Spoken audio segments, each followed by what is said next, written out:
Hi, and welcome to History Makers. I'm Matt Prater. Today we're speaking with Dr. Klaus Dieter John, who is the director and founder of Hospital Diospi Suyana in Peru. And he's from Germany. He's got a wonderful testimony. We're going to hear a bit of his story today. Welcome along. Tell us a bit about where you were born and raised. I was born in Wiesbaden. That's a city very close to Frankfurt in 1960. And also my wife is from Wiesbaden. I grew up in a Christian home, but for me, faith has always been very difficult. It took me a long time to come to really to make a decision. And what kind of church were you a part of as a young fella? Well, I grew up in a Baptist church.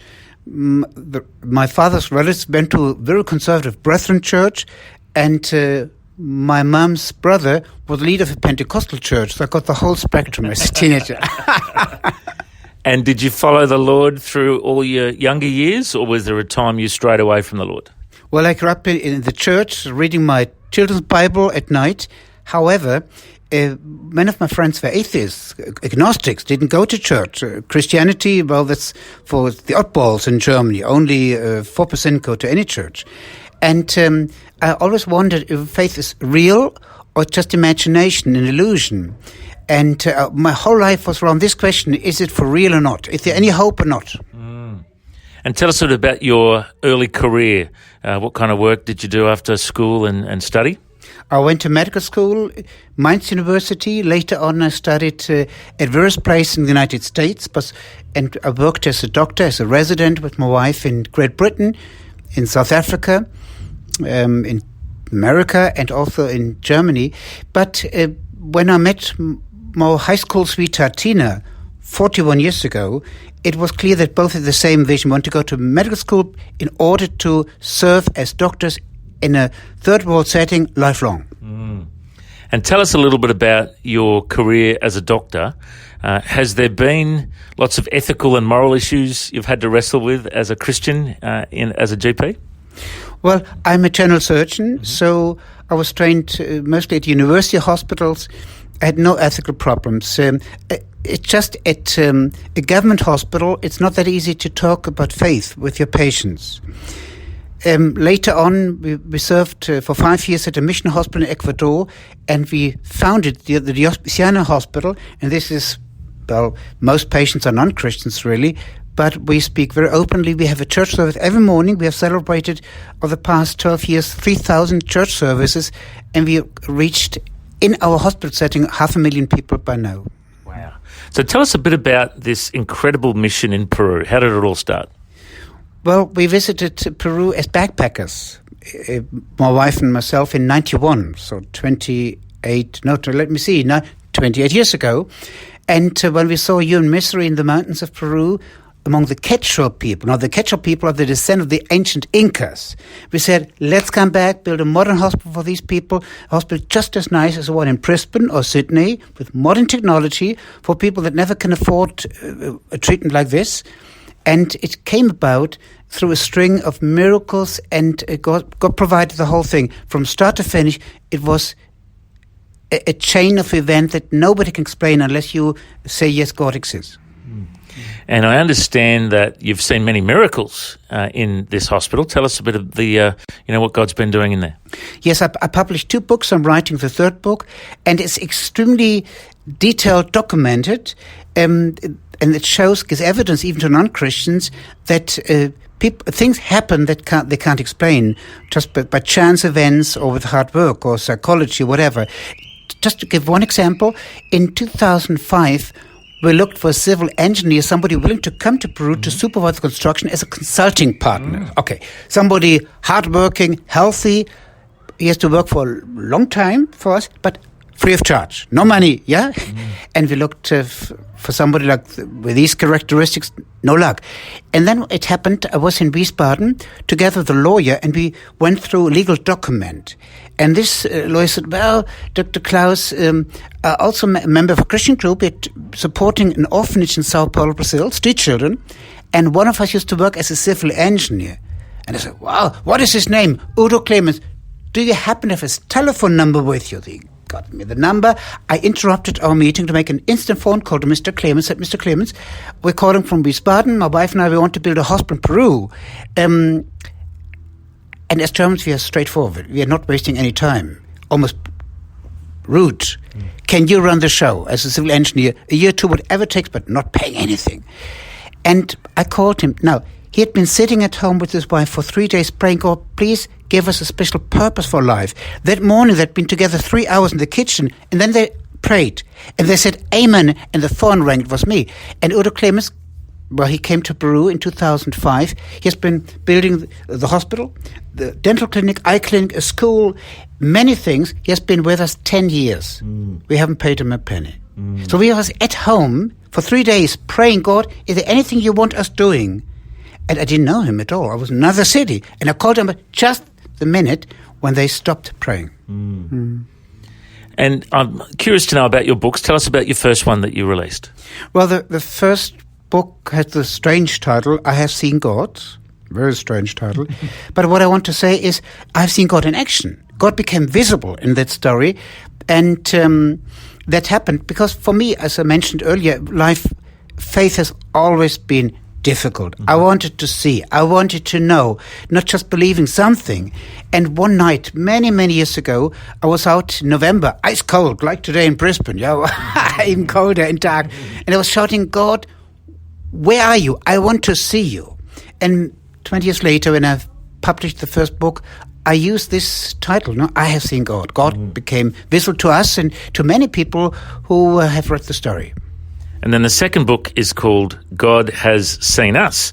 Tell us how that one came about. Well, it's number 2, God Has Seen Us. And, many stories that we went through, miracles we have seen of the past years. It's it's number 1, number 2. It's one story, and it claims that there's a God in the universe who can see us. Because if Richard Dawkins is right, who wrote the book The God Illusion, the universe is big, empty, dark, cold, and no purpose. And my life has no purpose. But if the Bible is right, that Jesus died on the cross for my sins, he loves me. Yeah. God has seen me. He knows me. He can see me among 8 billion people. There's Klaus, little Klaus, running around now in Brisbane. So there's hope. And the third book I'm writing, the title will be Walking on the Water. Love it.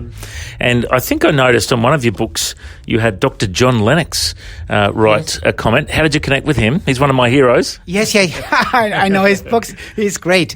In my opinion, he's one of the best Christian apologetics these days. I went to see him in Oxford, and Lion Hutton, the publisher, is also based in Oxford, and we spent 3 hours together. Wow. He saw my whole presentation, 1 hour, not just in 50 minutes, this morning. And he wrote in his he said, it gives evidence, the story of Diospiciana, that God is real. The Bible claims that we can have a personal relationship, and how can you prove this? But this story gives a lot of evidence. We never can prove that there's God, but it can accumulate evidence so much that people have to say, okay, well, we have to take this claim for serious. There's a divine power that has been active in this story.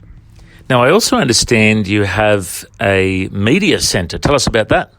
We started 3 years ago with the Christian Media Center. It's a 24-hour program, radio and also television, our district.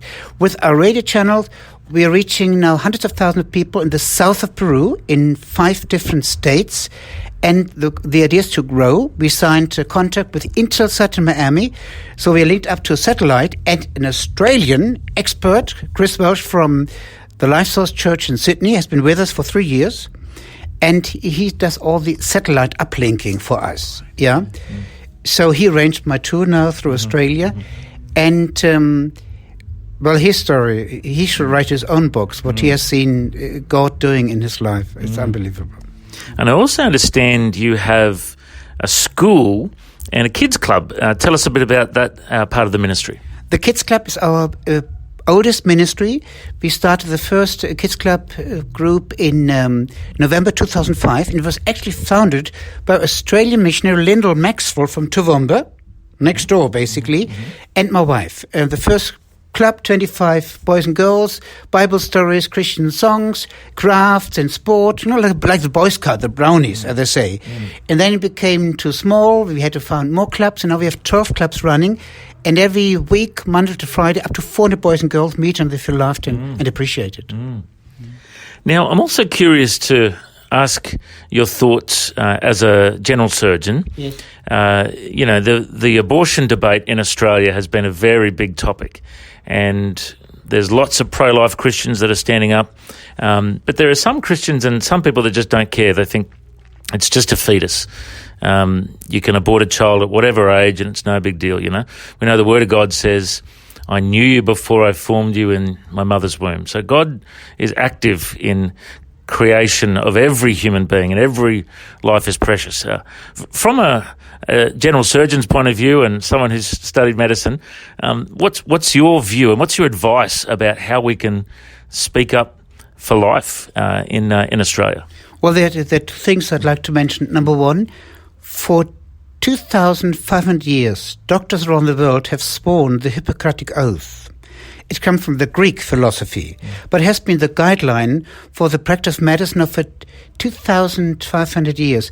And in it, it says clear-cut that a doctor should never, ever conduct an abortion. Even I think it was in South Africa, I had to swear this oath. So, sometimes when people are against abortion, they say, oh, you're a religious fanatic. No, actually, in the Greek world, for 2,500 years, it was clear-cut, it was unethical to do an abortion. This is number one. But number two, my wife is a pediatrician, and she did a lot of neonatology. And when we were working in Wales, in Cardiff, for 1 year, back in 88, 89, she met a resident, SHO, I'm not sure what the your system is in Australia, one night at the hospital cafeteria. And my wife said, well, we're just struggling on the neonatal ICU to keep a baby, a newborn, a premature baby alive. It was born 24 weeks of gestation. And the gynecologist of the SHO said, and they asked me now to do an abortion on the 24-year-old. So here we are investing hundreds of thousands of money to keep a premature alive. And next door, in the operating theater, they did an abortion on the 25 weeks of gestation. It doesn't make sense to nobody. Yeah. And as doctors, we always want to save lives.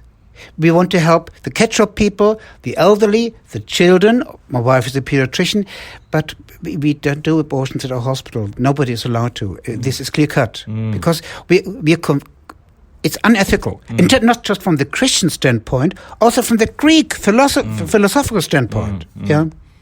Well, it's good to hear your expert advice on that. The other big topic is gender dysphoria. People that have and gender fluidity is the latest buzzword, where you can choose what sex you are depending on how you're feeling, and you can go to whichever toilet you want, men's or female toilets. And it's a big topic. And, since the same-sex marriage law came into Australia, it's been really a slippery slope. There's been so much more talk about it. What's your view on that as a doctor? As a Christian, the Bible says that God created man and female, and this has been the concept in this universe now for thousands of years. I don't want to mess around about this system. It's a good system. Now, if I came along as an evolutionist and would say there's no God in heaven, it's just every chance, it wouldn't make sense either, because, you need a male and female to match and then to have children. I mean, even for the evolutionists, it doesn't make sense that you have different sexes and genders. So, as far as I'm concerned, we have to treat everybody with respect, no matter what his religious, sexual inclinations are. But for society, it makes a lot of sense to have husband and wife and children, and this has been the basis for any society.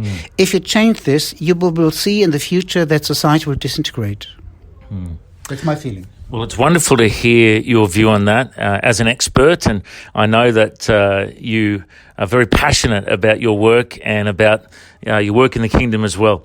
Well, we pray for the Lord's blessing on you and the wonderful work you do. So how do you pronounce the Diospi Suyana Hospital? Exactly. Yeah. Diospi Suyana is a Quechua expression. Now, the Quechua, the descent of the ancient Incas. Yeah, Machu Picchu, the Incas, yeah? Okay. And it means, really, it's an expression of our faith in God, and it means the place we were waiting for God to act, or where God is acting, the place where you're trusting God. That's what it means. Wonderful. So if people would like to support, of course, they can search up and find more info at the website. Diospi-suyana.org is the website. And if you Google search Dr. Klaus Dieter John in Peru,